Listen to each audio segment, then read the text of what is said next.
Kumusta mga boss, boxing news po tayo. So matapos makansila ang laban ni Wonderboy Martin, ngayong Marso na sana kontra kay San Martin ng bansang Colombia, ay ma-reschedule daw sa buwan ng Abril ang kanilang laban, kaya patuloy pa rin sa pag-iinsayo itong si Wonderboy at dito nga sa kanyang latest video upload, makikita natin na nagpapalakas ng todo itong si Wonderboy. Nagpapasuntok ito sa bodega, so tama yan dahil matibay din ng kalaban na si San Martin. Bukod dyan ay lamang din sa experience itong si San Martin. May dalawang world champion na itong nakalaban na sila Emmanuel Navarrete at Mauricio Lara, bagamat parehong natalo si San Martin sa laban na yan, pero pinahirapan din niya si Navarrete hanggang matapos ang huling rounds. Lalo na ang huling nakalaban nitong si San Martin na si Elijah Pierce. Talagang tinatamaan ng solid yan si Elijah Pierce. Bagamat natalo sa desisyon itong si San Martin, talaga namang nahirapan sa kanya ang mga kalaban. Sa Abril 14 na rin ang laban nila Marlon Tapales at Vincent Astrolabio.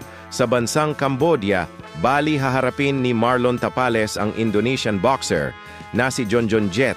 Pangalan pa lang mga boss, malupit na, may kartadang 15 wins, 12 knockouts. May isang talo at world rank number 154. Makakalaban naman ni Astrolabio ang veteranong Thai fighter na si Prasichak Paprom, may kartadang 41 wins, 26 knockouts. May 4 na talo at world rank number 373. Sa ibang balita, nilabas na ng The Ring ang magsisilbing undercard sa salpukang Canelo Alvarez kontra kay Skull. Bali ko main event dyan ang rematch nila Jaime Munguia at Bruno Soras. Matatandaan ang unang salpukan ng dalawa kung saan wasak si Munguia sa loob ng round 6. So tingnan natin sa darating na Mayo 3 kung makakabawi ba itong si Munguia.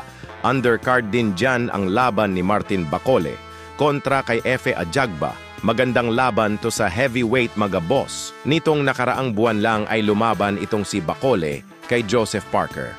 Pero round 2 lang ang itinagal ng kanilang salpukan, wasak kaagad itong si Bacole kay Joseph Parker. Kaya naman todo ang kanyang paghahanda ngayon, kita nyo naman po. Mga boss, may paganyan-ganyan pang nalalamang na paghahanda itong si Bacole, kaya abangan natin yan kontra kay Efe Ajagba. Samantala, dahil trending ngayon si Duterte at BBM, kaya naman may matinding post si Cuadro Alas, it's my boy, at ayon sa kanya natuman o hindi daw nagkatotoo ang 20 per kilong bigas na sinasabi dati ni BBM sa kanyang kampanya 2022, kaya daw wag nang mang-alok kapag kumain dahil masyadong mahal na daw ang bigas. Pero alam natin na good vibes lang po yan ni Cuadro Alas.